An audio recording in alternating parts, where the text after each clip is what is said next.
The quest that began on December 28th wasn't yet a quest. That didn't come till later. For now, it was simply a walk into the clouds on a rainy late December afternoon. During this interval, between rainstorms, to find a favorite waterfall configured like flowing ribbons of white against dark bedrock. And it still wasn't a quest on December 30th, my birthday. To celebrate, I bushwhacked through twisted and rocky Pocket Gorge for the first time in 16 years. The lowering winter sun fires the coppery leaves of American beech. In the narrows formed by this bluff, lustrous galax, green as minter's dye, lines the entrance to the basin of the upper falls, hidden in shadow behind a sunlit pool. The sun slips behind the mountain, leaving the Cascades in shadow, a perfect place to host a surprise birthday party for one. Happy New Year! The quest becomes a quest on New Year's Day, when any good reveler marvels at the little creek and marvels at the amphitheater that receives the lower falls, and at the side falls that step down from the steepest slopes, and the winter woods accented by wild ginger, and galax leaves turn dark burgundy in the cold. The reveler resolves to come again and again, to see the gorge wake with spring sigh in summer, celebrate in autumn, and slumber during yet another winter, when the setting sun, combed by the hardwood fringe on the mountaintop, disperses just enough light to show off the upper falls. To show them off again and yet again. The rising sun vies with the morning chill, unsuccessfully in the gorge's deepest recesses. Ice necklaces grace the upper falls, and the gray sentinel forest seems companionable to the bushwhacker.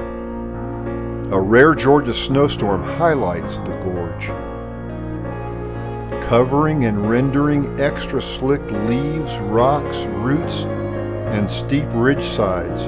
Hiking solo and unwilling to chance the heightened risk, the bushwhacker turns back after photographing the lower falls and its amphitheater. 4 days later, the snow is gone. Even from the deep shade behind a man-made stone wall built a century ago, part of a road to give lumbermen access to the gorge. A narrow crevice in a split tree trunk holds a token of white, just like this rocky crease holds a ribbon of rushing whitewater. At the bluff, polished stone shimmers, and the upper falls glisten in the morning sunlight. The bushwhacker was born and raised in Florida, where spring begins before autumn ends. In Georgia, winter is real, though fleeting. Before its denouement, the bushwhacker leads a party through the gorge, one of just 2 occasions during the year when he isn't traveling solo. Lavender redbud hazes Pocket Road. The lower falls silver the amphitheater, and slender stems raise snowy windflower above the duff. The middle falls are stair steps rather than smears, and when rainwater refills the creek, it's a telltale informing the traveler that just past the bluffs, the upper falls cascades will be splendid. Behind the redbud, the woods blush green as winter shyly yields to spring. But the waterfalls in the creases and in the dark and in the amphitheater, the waterfalls, one after another, they hold on. They hold on to winter longer. On the forest floor, ephemeral sprites beckon from the leaf litter. There are dainty star chickweed flowers, each petal topped with tiny red anthers, visible only against the white. There are downy yellow violets smiling brightly, and woodland violets demurely blue, and white bells brushed with pink dangling from Carolina silver bell twigs, the petals as thin as communion wafers, so delicate they might dissolve in the slightest rain. And ancient trees may take fantastic shapes, contorted around moss-covered boulders, while others, like this loblolly pine, straight and tall, stand sentinel. They stand sentinel at the gateway to the upper falls that are beautiful and green and dark and bright and mysterious. Each spring, the forest withdraws water from the soil at a terrific rate to fill newly emergent foliage and blossoms, like flowering dogwoods between Pocket Road and Pocket Creek. An early spring squall line replenished the soil, filling the creek to the brim. The main channel, the lower falls, and a steep side creek that rarely holds water all show off, frothy white and noisy, but muted by the new green of a superb spring. Coaxed by warmth and water, the canopy is filling out now in earnest. Foamflower spikes its approval as forest and creek show off new seasonal apparel. Soon the woodland canopy will be so dense as to hinder photography. But not on this day, when the bushwhacker can follow the sinuous Gorge Creek past the sentinel loblolly pine and the bluff entrance, all the way to the upper falls, still flowing strongly. And then beyond to the ridgetop, where an expansive view of the pocket shows new growth bubbling through fissures in the darker green that is the valley's piney crust. Each bushwhack begins with a quarter-mile walk on Pocket Road, where wild azalea weaves a pink tapestry beside Pocket Creek. Leaving the road, the bushwhacker follows the creek channel, noting that mountain laurel is already blooming in the early warmth, though it's yet to bloom at the lower falls and yet to grace the amphitheater. Lush green ferns and bright waterfalls are resplendent, climaxing just ahead of the changes mandated and to be wrought by summer, when the season will make its own demands for water and more water. All winter, the bushwhacker hoped to catch mountain laurel blooming in showy drift abundance overhanging the creek and falls. Mistiming each visit, he contends with too bright sunlight and too dark shadows, and never quite catches the laurel at its peak. The consolation prize is a date with this exquisite mountain forest. The month of May is springtime in most of the temperate zone, but quickly becomes summertime in Georgia. The deeply shaded gorge makes photography more difficult. though plentiful runoff keeps the falls at their most photogenic. Atop Bailey Ridge, darkening clouds promise rain for the verdant valley below. This is the season the bushwhacker dreads. Despite this perky skipper sipping from a button bush's spiky flowerhead, timber rattlesnakes and copperheads thrive on the rocky slopes, and a variety of stinging wasps and hornets await a misstep. Trails lessen the risk of mishap, but the bushwhacker must flail through branches and brush, placing each step just so, carefully watching for the viper waiting behind the next rock, or coiled on a boulder or log that might provide a steadying handhold during an unexpected stumble. It's the waterfalls that entice him onward. Just before the upper falls, a wasp pops him good on the waist. He'll nurse the spot for a week, and he'll gratefully exit the gorge without further or greater misfortune. Discouraged by summer's deep shade and the risk of snakes and wasps, the bushwhacker delays his next visit until fall flowers like Tennessee ironweed and the aptly named turtlehead are blooming. Autumn in northwest Georgia is typically dry. This one even more so. But the lower and upper falls defy the drought with slender threads of silver white. When eastern coneflower petals drop, summer is over, so not quite yet. An accumulation of leaves at the base of the lower falls, the yellow-green hue of the sweet gums crown above the bluff, and a few yellow poplar leaves in the pool beneath the upper falls promise that the season must soon turn. Robbing the forest of its brightest reds, black gum trees surrender their leaves early, prodded by extended drought. The coneflowers are gone too, meaning summer in Pocket Gorge is over.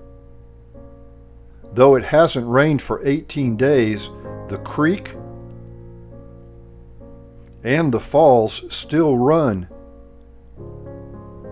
So this watershed's source is sure. High on the dry ridgeside, wine-colored sourwood leaves contribute the most vibrant early autumn color. They didn't come via shady Pocket Road.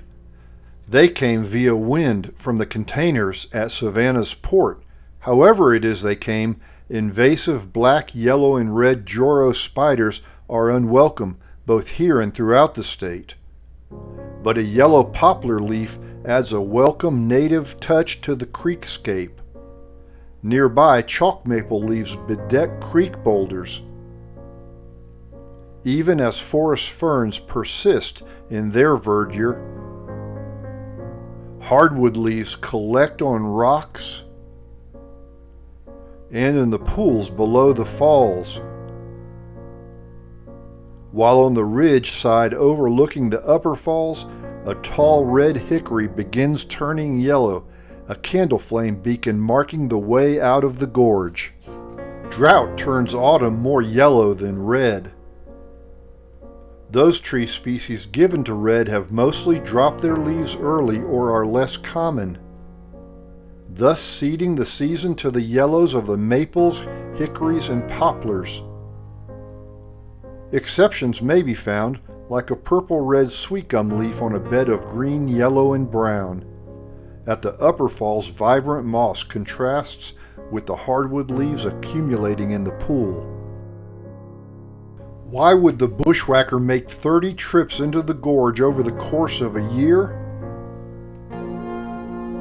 Well, to measure the landscape in seconds, minutes, and hours rather than days, months, or years.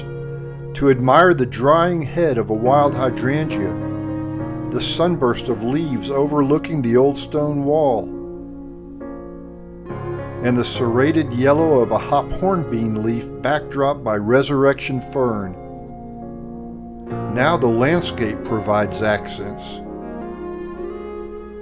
These compensate for the diminishment in water at the falls.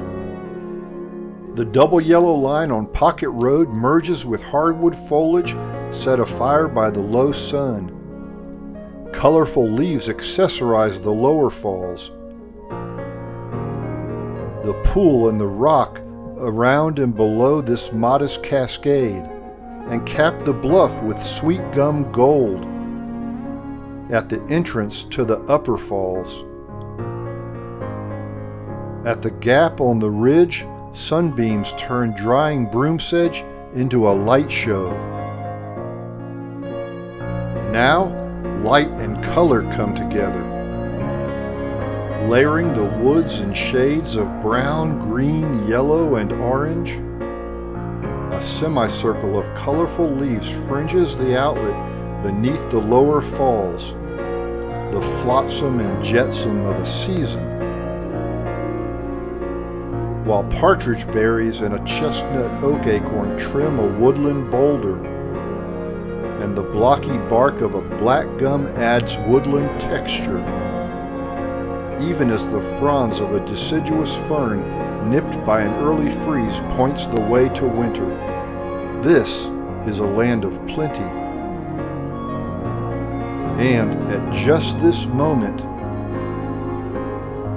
as the bushwhacker climbs away from the upper falls, the landscape becomes a still life in orange as the sun sets behind John's Mountain. The bushwhacker hoped that autumn's peak was yet to come, but the peak passes before it can be pinpointed. Just 4 days ago, the woods were vibrant and full of promise. Today, a hard freeze and wind have stripped color from most hardwoods. The reaping carpets the creek with leaves and decorates the boulders and the pools around each waterfall. Where protected from the wind, trees deep in the gorge still show color, even as the Galax shines green. At the entrance to the upper falls, and a bit further on at the exit, too. Johns Mountain and Bailey Ridge are luminous under the setting sun. As consolation for the end of fall's festiveness, late autumn brings superb light. The bushwhacker chases the light that makes the copper leaves of American beech glow warmly and adds depth and detail to the woodland panorama missing during the long, dark green summer months. Even the leaves at the bases of the lower falls and at the old rock wall share a parting glow. Amidst an accumulation of brown chestnut oak, coppery yellow poplar, buttery hickory, and red maple leaves, a solitary wild ginger leaf pokes up its head, a reminder that green is the forest's future as well as its past. The setting sunlight enhances the lingering leaves on a tall beech, those fresh fallen around a bed of Galax, nestled like paint drops splattered on plush carpet, and the flotsam on the fall's pool. Even as twilight robs the forest of its color, the lower and the upper falls show off to advantage in muted tones of black, brown, and green. This is the winter palette in the northwest Georgia mountains. The calendar says autumn, but the forest says winter. The fringe of leaves in the pools beneath each falls is gone, sunk under the weight of time. Shelves in the rock walls, both man-made and natural, hold stockpiles of dry leaves, and the bright green Galax turns dark burgundy during the cold of night. There's the upper falls. And then the bushwhacker admires the imposing rock bluffs visible at a distance with the canopies down. Early morning sunlight spotlights the gorge in ways dramatically different from noontime and sunset. It'll be hours before the sun is high enough to reach the deepest creases beneath the mountainsides, but the lower falls and the bluff before the upper falls receive the light at advantageous angles. A smear of water glistens on the rock face of the upper falls, just enough to bequeath beauty to the demure cascade. Climbing the ridge, the bushwhacker looks back at the bluff and winter woods, then turns and continues through a narrow passage in the broom sedge. The year closes with the 30th of 30 bushwhacks through the gorge. Each trip took about 3 hours, meaning the bushwhacker spent about 90 hours, or 1% of his year, in Pocket Gorge. Where there was no trail, he beat one. He came to know individual rocks and plants and trees, and each shoal, cascade, waterfall, draw, and bluff. He was wasp stung once, grunted at by a large wild hog, snagged by blackberry brambles, stumbled and almost fell a dozen times, and spent hours with his feet in cold water while taking long exposure photos at the falls. Altogether, he took more than 6,000 photos, of which 218 are featured here. Was it worth it? Monetarily, no. He counted each bushwhack as a business project. But it's a stretch to categorize hiking and photography as work. But if he did, the project made no sense financially. The return on investment might have been 5 cents an hour at best, but the bushwhacker is content. This wasn't work. This was a way of life. Thank you for watching this Georgia Backroads program.